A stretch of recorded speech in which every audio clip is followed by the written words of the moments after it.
ಎರಡು breakfast meeting ನಡೀತು. ಮೊದಲೇ ಬ್ರೇಕ್ಫಾಸ್ಟ್ ಮೀಟಿಂಗ್ ನಡೆದಾಗ ಮಲ್ಲಿಕಾರ್ಜುನ್ ಖರ್ಗೆ, ಕೆ ಸಿ ವೇಣುಗೋಪಾಲ್ ಮತ್ತು ರಾಹುಲ್ ಗಾಂಧಿ ಮಧ್ಯೆ ಚರ್ಚೆ ನಡೆದು ಅದರ ಪರಿಣಾಮವಾಗಿ ಮೊದಲನೇ ಬ್ರೇಕ್ಫಾಸ್ಟ್ ಮೀಟಿಂಗ್ ಆಯಿತು. ಎರಡನೇ ಬ್ರೇಕ್ಫಾಸ್ಟ್ ನಡೆಯೋಕ್ಕಿಂತ ಪೂರ್ವಭಾವಿಯಾಗಿ ಸ್ವತಃ ಸೋನಿಯಾ ಗಾಂಧಿಯವರೇ ಖರ್ಗೆ ಅವ್ರ ಜೊತೆಗೆ ಚರ್ಚೆ ಮಾಡಿಬಿಟ್ಟು ಮತ್ತೆ ನಿರ್ದೇಶನ ಕೊಟ್ಟರಂತೆ. ಸೋನಿಯಾ ಗಾಂಧಿಯವರು ನೋಡಿ, ಕಳೆದ 2 ವರ್ಷದಿಂದ ಸಕ್ರಿಯ ರಾಜಕಾರಣದಿಂದ ಹಿಂದೆ ಸರಿದು ನೇಪಥ್ಯದಲ್ಲಿದ್ದಾರೆ ಅಂತ ಅನಿಸ್ತಾ ಇತ್ತು. ಆದರೆ ಯಾವಾಗ ಕರ್ನಾಟಕದ ಮುಖ್ಯಮಂತ್ರಿ ಪದವಿಯ ಈ ಜಟಾಪಟಿ ಒಂದು ವಿಕೋಪಕ್ಕೆ ಹೋಗೋ ಸ್ಥಿತಿ ಬಂತು, ಸ್ವತಃ ಅವರೇ ಪ್ರತ್ಯಕ್ಷರಾದರು. ಈಗ ಸೋನಿಯಾ ಗಾಂಧಿಯವರ ಅನಿಸಿಕೆ ಏನು ಅಂತಂದರೆ, ನಾವು ಬದಲಾವಣೆ ಮಾಡೋದಾದರೆ ತತ್ಕ್ಷಣಕ್ಕೆ ಬದಲಾವಣೆ ಮಾಡಬೇಕು. ಯಾಕೆಂತಂದರೆ ನಾವು ಹಿಂದೆ ರಾಜಸ್ಥಾನದಲ್ಲಿ ವಿಳಂಬ ಮಾಡಿ ಕೈ ಸುಟ್ಕೊಂಡ್ವಿ, ಪಂಜಾಬ್ನಲ್ಲಿ ತೀರಾ ತಡ ಮಾಡಿಬಿಟ್ಟು ಇನ್ನೇನು 1 ವರ್ಷ ಇದ್ದಾಗ ಅಮರಿಂದರ್ ಸಿಂಗ್ ಬದಲು ಬೇರೆ ಯಾರೋ ದಲಿತ ಮುಖ್ಯಮಂತ್ರಿ ಅಂತ ಬಿಂಬಿಸೋಕೆ ಹೋದ್ರು ಕೂಡ ಅದು ವರ್ಕೌಟ್ ಆಗಲಿಲ್ಲ. ಅಲ್ಲೂ ಕೂಡ ನಮ್ಮ ಪಕ್ಷ ನೆಲ ಕಚ್ಚಿಬಿಡ್ತು.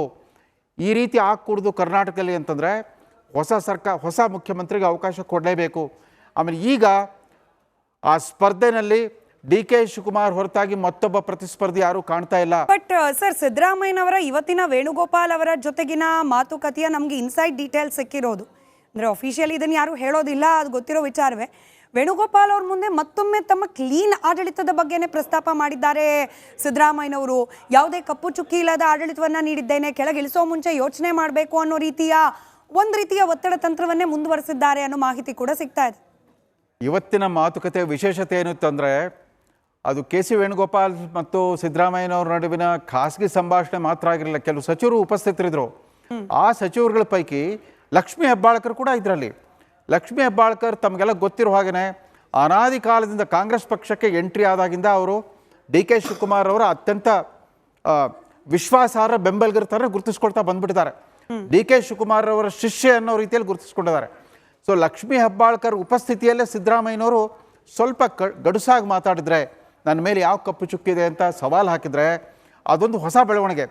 ಆದರೆ ಸಿದ್ದರಾಮಯ್ಯನವರು ಒಂದು ಗಮನಿಸಬೇಕು, ಈ 2ನೇ ಅವಧಿಯಲ್ಲಿ ಏನು ಬೆಳಕಿಗೆ ಬಂತಲ್ಲ, ಈ ಮೂಡಾ ಪ್ರಕರಣ ಆಗಲಿ ಮತ್ತೊಂದಾಗಲಿ, ಅಥವಾ ಹಿಂದುಳಿದ ವರ್ಗದ ಆಯೋಗದ ವರದಿಯನ್ನು ಸ್ವೀಕರಿಸಲಿಲ್ಲ, ಅನುಷ್ಠಾನ ಮಾಡಲಿಲ್ಲ, ಕಾಂತರಾಜು ಆಯೋಗದ ವರದಿ ಇತ್ಯಾದಿಗಳೆಲ್ಲ ಮೊದಲನೇ ಅವಧಿಯಲ್ಲಿ ನಡೆದ ಅವಘಡಗಳು, ಮೊದಲನೇ ಅವಧಿಯಲ್ಲಿ ನಡೆದ ಪ್ರಮಾದಗಳು ಅನ್ನೋದನ್ನು ಮರಿಬೇಡಿ. ಯಾಕಂತಂದರೆ ಈ ಮೂಡಾ 14 ಸೈಟ್ ಬೇಕು ಅಂತ ಪರ್ಯಾಯ ಸೈಟ್ಗಳನ್ನು ಕೊಡಿ ಅಂತ ಅವರ ಕುಟುಂಬದವರು ಮೈಸೂರು ಮೂಡಾಗ ಅರ್ಜಿ ಸಲ್ಲಿಸಿದ್ದು 2014ರಲ್ಲಿ. ಅವಾಗ ನೀವೇ ಮುಖ್ಯಮಂತ್ರಿಯಾಗಿ 1 ವರ್ಷ ಆಗಿತ್ತು. ಅದಾದ ನಂತರ ಅದೇ ಅವಧಿಯಲ್ಲಿ ಅರ್ಕಾವತಿ ಲೇಔಟ್ ಡಿನೋಟಿಫಿಕೇಷನ್ ಪ್ರಕರಣ ಭಾಳ ಸದ್ದು ಮಾಡಿತ್ತು. ಅದಕ್ಕೋಸ್ಕರ ತಾವು ನ್ಯಾಯಮೂರ್ತಿ ಕೆಂಪಯ್ಯ ಆಯೋಗವನ್ನು ರಚಿಸಿದ್ರಿ. ಕೆಂಪಯ್ಯ ಆಯೋಗದ ವರದಿ ಗತಿ ಏನಾಯಿತು ಅದು ಯಾರೂ ಕೇಳಲೇ ಇಲ್ಲ. ಅವಾಗ ಅದನ್ನು ರೀಡು ಅಂತ ವ್ಯಾಖ್ಯಾನ ಕೊಟ್ಬಿಟ್ಟು ಅಲ್ಲಿಗೆ ಸ್ತಬ್ಧ ಆಗಿಬಿಡ್ತು. ಅವೆಲ್ಲ ಅಫ್ಕೋರ್ಸ್ ಇಂಥ ಹಗರಣಗಳು ನಡೆದಾಗ ಯಾರು ನಾಯಕನಾಗಿರ್ತಾನೋ ಅವರೊಬ್ಬರೇ ತಲೆದಂಡ ಕೊಡಬೇಕು, ಅವರೊಬ್ಬರ ತಲೆದಂಡವನ್ನು ಮಾತ್ರ ಬಯಸ್ತಾರೆ ಹೊರತು ಸಾರ್ವಜನಿಕರು ಅದೊಂದು ಸಾಮೂಹಿಕ ಜವಾಬ್ದಾರಿ ಅಂತ ಯಾರೂ ಹೇಳೋದೇ ಇಲ್ಲ. ಇಡೀ ಸಚಿವ ಸಂಪುಟ ಇಂಥ ಮಹತ್ವದ ತೀರ್ಮಾನಗಳಿಗೆ ಭಾಗಿದಾರರಾಗಿರ್ಬೇಕಾಗುತ್ತೆ. ಆದ್ರೆ ಹಂಗೆ ಆಗಲ್ಲ. ರಾಮಕೃಷ್ಣ ಹೆಗಡೆ ಅವ್ರ ಕಾಲದಿಂದ ಹಿಡಿದು ಬಂಗಾರಪ್ಪನವ್ರ ಕಾಲದಿಂದ ಹಿಡಿದು ಅಧಿಕಾರಸ್ಥ ಸರ್ಕಾರ ಇದ್ದಾಗ ಏನಾದರೂ ಹಗರಣ ನಡೆದ್ರೆ ಅದರ ಪ್ರಾಥಮಿಕ ಜವಾಬ್ದಾರಿಯನ್ನು ನಾಯಕನೇ ಹೊರಬೇಕಾಗುತ್ತೆ. ಅದು ಆವತ್ತಿನ ಡಿನೋಟಿಫಿಕೇಷನ್ ಹಗರಣ ಆಗಿರಲಿ, ಅಂದರೆ ರೀಡು ಅಂತ ಅದಕ್ಕೊಂದು ಒಂದು ಕುಖ್ಯಾತಿ ಬಂದಿತ್ತು ಆ ಹಗರಣಕ್ಕೆ, BDA ಹಗರಣಕ್ಕೆ. ಅದೇ ರೀತಿ ಮೂಡಾ ಕೂಡ ಅದು ನಡೆದಿದ್ದು ಮೊದಲೇ ಅವಧಿಯಲ್ಲೇ, ಅದು ಹೊರಗೆ ಬಂದಿದ್ದು ಈ ಅವಧಿಯಲ್ಲಿ.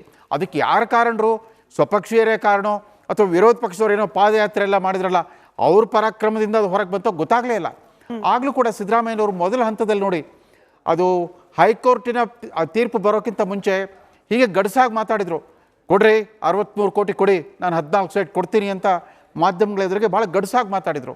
ಆದರೆ ಯಾವಾಗ ಹೈಕೋರ್ಟ್ ನ್ಯಾಯಮೂರ್ತಿ ನಾಗಪ್ರಸನ್ನ ಅವರ ಜಡ್ಜ್ಮೆಂಟ್ ಬಂತು, 193 ಪುಟದ ಜಡ್ಜ್ಮೆಂಟ್ ಬಂತು, ಅವಾಗ ಅವ್ರಿಗೆ ಆಘಾತವಾಯಿತು. ಸ್ವಯಂ ಪ್ರೇರಿತವಾಗಿ ಅವ್ರ ಕುಟುಂಬದವರು 14 ಸೈಟ್ಗಳು ವಾಪಸ್ ಕೊಟ್ಬಿಟ್ರು. ಹೀಗಾಗಿ ಸಾರ್ವಜನಿಕ ಮನಸ್ಸಿನಲ್ಲಿ ಅದೊಂದು ಅನುಮಾನದ ಸುಳಿ ಅದು ಉಳ್ಕೊಂಡೇ ಬಿಡ್ತು. ಅದರಿಂದ ತಪ್ಪಿಸ್ಕೊಳ್ಳಿಕ್ಕಾಗಿಲ್ಲ ಸಿದ್ದರಾಮಯ್ಯ. ಇವತ್ತಿಗೂ ಕೂಡ ಜನಪ್ರತಿನಿಧಿಗಳ ನ್ಯಾಯಾಲಯದಲ್ಲಿ ಜಸ್ಟಿಸ್ ಸಂತೋಷ್ ಗಜಾನನ್ ಭಟ್ ಅವರ ಕೋರ್ಟಲ್ಲಿ ಆ ಪ್ರಕರಣ ಇನ್ನೂ ಜೀವಂತವಾಗಿದೆ. ಯಾಕಂದರೆ ED ಅವರು ಕೂಡ ಅಲ್ಲಿ ಮಧ್ಯಪ್ರವೇಶ ಮಾಡಿದರು. ಆದರೆ ಲೋಕಾಯುಕ್ತ ಇನ್ನೂ ಸಮಗ್ರ ತನಿಖೆ ಮುಗಿಸಿಲ್ಲ. ಲೋಕಾಯುಕ್ತ ಸಮಗ್ರ ವರದಿ ಬಂದ ಮೇಲೆ ಇದ್ರ ಬಗ್ಗೆ ನಾವು ಅಭಿಪ್ರಾಯ ಕೊಡ್ತೇವೆ ಅಂತ ಇವತ್ತು ಕೂಡ ನ್ಯಾಯಾಲಯದಲ್ಲಿ ಅದಿದೆ. ಅದೇ ರೀತಿ ವಾಲ್ಮೀಕಿ ಹಗರಣ ಅದು ನೇರವಾಗಿ ಹಣಕಾಸು ಇಲಾಖೆಗೆ ಸಂಬಂಧಪಟ್ಟಿದ್ದು. ಯಾವುದಾದ್ರೂ ಒಂದು ನಿಗಮಕ್ಕೆ, ಅದು ಪರಿಶಿಷ್ಟ ಪಂಗಡಗಳ ಅಭಿವೃದ್ಧಿ ನಿಗಮ ಅಂತ ಇಟ್ಕೊಳ್ಳಿ, ಆ ನಿಗಮಕ್ಕೆ ಹಣ ವರ್ಗಾವಣೆ ಆಗಬೇಕಂತಂದರೆ ಮೊದಲು ಸಮಾಜ ಕಲ್ಯಾಣ ಇಲಾಖೆಗೆ ಹೋಗಬೇಕು, ಅಲ್ಲಿಂದ ಆ ವಿವಿಧ ನಿಗಮಗಳಿಗೆ ಅದು ವಿತರಣೆ ಆಗಬೇಕು. ಇಲ್ಲಿ ಹಾಗಾಗಿರಲಿಲ್ಲ. ಸರ್ಕಾರಿ ಖಜಾನೆಯಿಂದ ನೇರವಾಗಿ ಒಂದು ನಿಗಮಕ್ಕೆ ಹೋಗಿತ್ತು, 184 ಕೋಟಿನೋ ಎಷ್ಟೋ ಹೋಗಿತ್ತು. ಅದರಲ್ಲಿ ಒಂದು ದೊಡ್ಡ ಮೊತ್ತವನ್ನು ಅದೇ ಬ್ಯಾಂಕಿನ ಇನ್ನೊಂದು ಬ್ರಾಂಚಿಗೆ ವರ್ಗಾವಣೆ ಮಾಡಿಬಿಟ್ಟು ಅಲ್ಲಿಂದ ಡ್ರಾ ಮಾಡಿದ್ರಂತೆ, ಬೇಕಾಬಿಟ್ಟಿಯಾಗಿ ಡ್ರಾ ಮಾಡಿದ್ರಂತೆ. ಆ ವಾಲ್ಮೀಕಿ ಹಗರಣದ ನೈತಿಕ ಜವಾಬ್ದಾರಿ ಯಾರ್ದು? ಕೇವಲ ಸಿಕ್ಕಾಕ್ಕೊಂಡು ಜೈಲುವಾಸ ಅನುಭವಿಸಿದ ಮಂತ್ರಿ ಮಾಜಿ ಸಚಿವ ನಾಗೇಂದ್ರ ಅವರು ಒಬ್ಬರದೇ ಹೊಣೆಗಾರಿಕೆನ, ಅಥವಾ ಇಡೀ ಸರ್ಕಾರದ ನೈತಿಕ ಹೊಣೆಗಾರಿಕೆನ? ಇಂಥ ಪ್ರಶ್ನೆಗಳನ್ನು ಕೇಳಿದರೆ ಪಾಪ ಸಿದ್ದರಾಮಯ್ಯನವ್ರಿಗೆ ಮುಜುಗರ ಆಗುತ್ತೆ. ಸಿದ್ದರಾಮಯ್ಯನವರು ಈ ಹಂತದಲ್ಲಿ ಆ ಪ್ರಶ್ನೆಗಳನ್ನು ಎತ್ಕೊಂಡು ಚರ್ಚೆ ಮಾಡ್ತಾ ಹೋಗೋದು, ತಮ್ಮನ್ನು ತಾವು ಸಮರ್ಸ್ಕೊಳ್ತಾ ಹೋಗೋದು ಅಷ್ಟೊಂದು ಸಮಂಜಸವಾಗಲಾರದು. ಈಗ ಈ 2 ಬ್ರೇಕ್ಫಾಸ್ಟ್ ಮೀಟಿಂಗ್ ನಡೀತು. ಮೊದಲೇ ಬ್ರೇಕ್ಫಾಸ್ಟ್ ಮೀಟಿಂಗ್ ನಡೆದಾಗ ಮಲ್ಲಿಕಾರ್ಜುನ್ ಖರ್ಗೆ, ಕೆ ಸಿ ವೇಣುಗೋಪಾಲ್ ಮತ್ತು ರಾಹುಲ್ ಗಾಂಧಿ ಮಧ್ಯೆ ಚರ್ಚೆ ನಡೆದು ಅದರ ಪರಿಣಾಮವಾಗಿ ಮೊದಲನೇ ಬ್ರೇಕ್ಫಾಸ್ಟ್ ಮೀಟಿಂಗ್ ಆಯಿತು. 2ನೇ ಬ್ರೇಕ್ಫಾಸ್ಟ್ ನಡೆಯೋಕ್ಕಿಂತ ಪೂರ್ವಭಾವಿಯಾಗಿ ಸ್ವತಃ ಸೋನಿಯಾ ಗಾಂಧಿಯವರೇ ಖರ್ಗೆ ಅವ್ರ ಜೊತೆಗೆ ಚರ್ಚೆ ಮಾಡಿಬಿಟ್ಟು ಮತ್ತೆ ನಿರ್ದೇಶನ ಕೊಟ್ಟರಂತೆ. ಸೋನಿಯಾ ಗಾಂಧಿ ಅವರು ನೋಡಿ, ಕಳೆದ 2 ವರ್ಷದಿಂದ ಸಕ್ರಿಯ ರಾಜಕಾರಣದಿಂದ ಹಿಂದೆ ಸರಿದು ನೇಪಥ್ಯದಲ್ಲಿದ್ದಾರೆ ಅಂತ ಅನಿಸ್ತಾ ಇತ್ತು. ಆದರೆ ಯಾವಾಗ ಕರ್ನಾಟಕದ ಮುಖ್ಯಮಂತ್ರಿ ಪದವಿಯ ಈ ಜಟಾಪಟಿ ಒಂದು ವಿಕೋಪಕ್ಕೆ ಹೋಗೋ ಸ್ಥಿತಿ ಬಂತು, ಸ್ವತಃ ಅವರೇ ಪ್ರತ್ಯಕ್ಷರಾದರು. ಈಗ ಸೋನಿಯಾ ಗಾಂಧಿ ಅವರ ಅನಿಸಿಕೆ ಏನು ಅಂತಂದರೆ, ನಾವು ಬದಲಾವಣೆ ಮಾಡೋದಾದರೆ ತತ್ಕ್ಷಣಕ್ಕೆ ಬದಲಾವಣೆ ಮಾಡಬೇಕು. ಯಾಕೆಂತಂದರೆ ನಾವು ಹಿಂದೆ ರಾಜಸ್ಥಾನದಲ್ಲಿ ವಿಳಂಬ ಮಾಡಿ ಕೈ ಸುಟ್ಕೊಂಡ್ವಿ, ಪಂಜಾಬ್ನಲ್ಲಿ ತೀರಾ ತಡ ಮಾಡಿಬಿಟ್ಟು ಇನ್ನೇನು 1 ವರ್ಷ ಇದ್ದಾಗ ಅಮರಿಂದರ್ ಸಿಂಗ್ ಬದಲು ಬೇರೆ ಯಾರೋ ದಲಿತ ಮುಖ್ಯಮಂತ್ರಿ ಅಂತ ಬಿಂಬಿಸೋಕೆ ಹೋದರೂ ಕೂಡ ಅದು ವರ್ಕೌಟ್ ಆಗಲಿಲ್ಲ. ಅಲ್ಲೂ ಕೂಡ ನಮ್ಮ ಪಕ್ಷ ನೆಲ ಕಚ್ಚಿಬಿಡ್ತು. ಈ ರೀತಿ ಆಗಕೂಡ್ದು ಕರ್ನಾಟಕದಲ್ಲಿ ಅಂತಂದರೆ ಹೊಸ ಮುಖ್ಯಮಂತ್ರಿಗೆ ಅವಕಾಶ ಕೊಡಲೇಬೇಕು. ಆಮೇಲೆ ಈಗ ಆ ಸ್ಪರ್ಧೆನಲ್ಲಿ ಡಿ ಕೆ ಶಿವಕುಮಾರ್ ಹೊರತಾಗಿ ಮತ್ತೊಬ್ಬ ಪ್ರತಿಸ್ಪರ್ಧಿ ಯಾರೂ ಕಾಣ್ತಾ ಇಲ್ಲ. ಬಟ್ ಸರ್, ಸಿದ್ದರಾಮಯ್ಯನವರ ಇವತ್ತಿನ ವೇಣುಗೋಪಾಲ್ ಅವರ ಜೊತೆಗಿನ ಮಾತುಕತೆಯ ನಮಗೆ ಇನ್ಸೈಡ್ ಡೀಟೇಲ್ಸ್ ಸಿಕ್ಕಿರೋದು. ಅಂದರೆ ಅಫಿಷಿಯಲಿ ಇದನ್ನು ಯಾರೂ ಹೇಳೋದಿಲ್ಲ, ಅದು ಗೊತ್ತಿರೋ ವಿಚಾರವೇ. ವೇಣುಗೋಪಾಲ್ ಅವ್ರ ಮುಂದೆ ಮತ್ತೊಮ್ಮೆ ತಮ್ಮ ಕ್ಲೀನ್ ಆಡಳಿತದ ಬಗ್ಗೆನೇ ಪ್ರಸ್ತಾಪ ಮಾಡಿದ್ದಾರೆ ಸಿದ್ದರಾಮಯ್ಯನವರು. ಯಾವುದೇ ಕಪ್ಪು ಚುಕ್ಕಿ ಇಲ್ಲದ ಆಡಳಿತವನ್ನು ನೀಡಿದ್ದೇನೆ, ಕೆಳಗಿಳಿಸೋ ಮುಂಚೆ ಯೋಚನೆ ಮಾಡಬೇಕು ಅನ್ನೋ ಒಂದು ರೀತಿಯ ಒತ್ತಡ ತಂತ್ರವನ್ನೇ ಮುಂದುವರೆಸಿದ್ದಾರೆ ಅನ್ನೋ ಮಾಹಿತಿ ಕೂಡ ಸಿಗ್ತಾ ಇದೆ. ಇವತ್ತಿನ ಮಾತುಕತೆ ವಿಶೇಷತೆ ಏನು ಅಂತಂದರೆ, ಅದು ಕೆ ಸಿ ವೇಣುಗೋಪಾಲ್ ಮತ್ತು ಸಿದ್ದರಾಮಯ್ಯನವ್ರ ನಡುವಿನ ಖಾಸಗಿ ಸಂಭಾಷಣೆ ಮಾತ್ರ ಆಗಿರಲಿಲ್ಲ. ಕೆಲವು ಸಚಿವರು ಉಪಸ್ಥಿತರಿದ್ದರು. ಆ ಸಚಿವರುಗಳ ಪೈಕಿ ಲಕ್ಷ್ಮೀ ಹೆಬ್ಬಾಳ್ಕರ್ ಕೂಡ ಇದರಲ್ಲಿ.